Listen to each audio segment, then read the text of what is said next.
Hey guys, and welcome back to Tome Time Tea. This is your host, C.T. Russell, here with what I'll call an attic find video. My mother-in-law had a copy that she allowed me to borrow, and I'm hoping I can find the rest of the series somewhere in the house.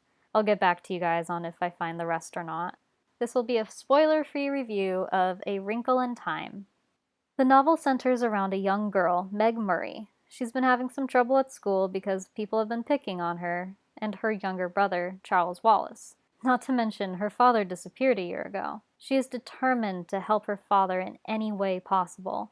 So, when her odd neighbor tells her that it is up to her, Charles Wallace, and her classmate Calvin to save her dad, she's more than up for the task.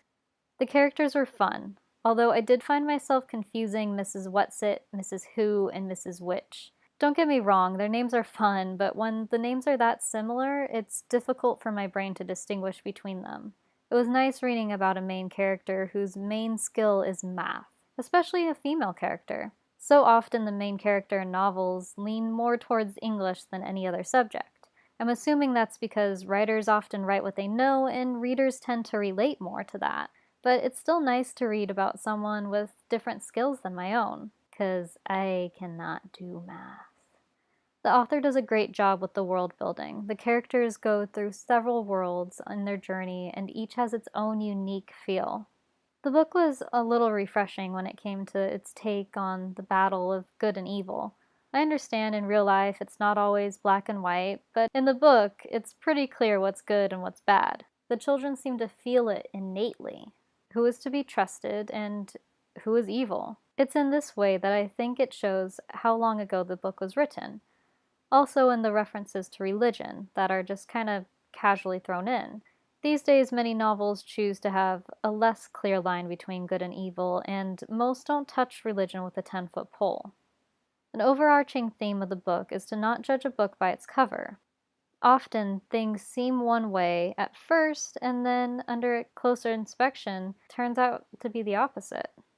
It's a saying a lot of people throw around, but seem to forget in real life. Overall, I enjoyed this book. But on to my tea recommendation. Cacao tea. Now this is the first time I'm suggesting something that doesn't necessarily contain tea leaves. Some argue that it can't be tea without the leaves, but I'm of the opinion if it brews, it's tea. And I can go into further detail about this in another video. What can I say? I'm a simple gal. Anyways, my first attempts at brewing this tea was disastrous. It tasted like really watered down hot chocolate. In order to avoid being a failure like me, be generous with the amount of tea you use to brew. A heaping teaspoon per 8-ounce cup should do the trick. Steep for 6 to 8 minutes, which is longer than most teas. For this one, I do suggest adding some cream to help it give a rich hot chocolate taste. Or if you don't want to do all this extra work, just make some hot chocolate. I won't tell anyone. But these are just my thoughts, and I'd love to hear yours. Are you excited for the upcoming movie adaptation? What are your thoughts on the book? Have you tried to make cacao tea before? Do you have any secrets you can tell me about that? Let me know in the comment section below. Thanks guys. I'll see you later.